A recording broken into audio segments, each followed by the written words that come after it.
double kill for Kosei. At si Sanji hindi niya nang alam din paliligtasin. Doapan, yung nauna niyang Earth Shatter.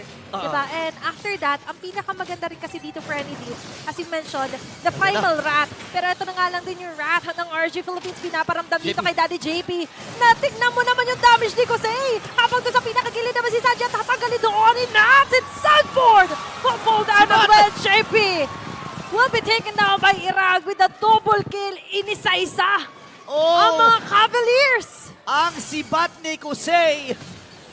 4-man down para sa Team Liquid PH. Ano ba magiging call nila dito? Pupunta ba sila sa Lord? Parang hindi. Kasi Hindi 18 na. seconds, 14 seconds para kay Sanji. Naku po. Endable ata. Sila ata ang tatawagan ng Endable dito. Endable na nga ba dahil ang RC Philippines ito na nga lang din. Ang task force nagmamadali Malapit si doon. Benny Cutie. Tinatry niya rin namang i-delay yung minions kaso may nakalusot. And RG Philippines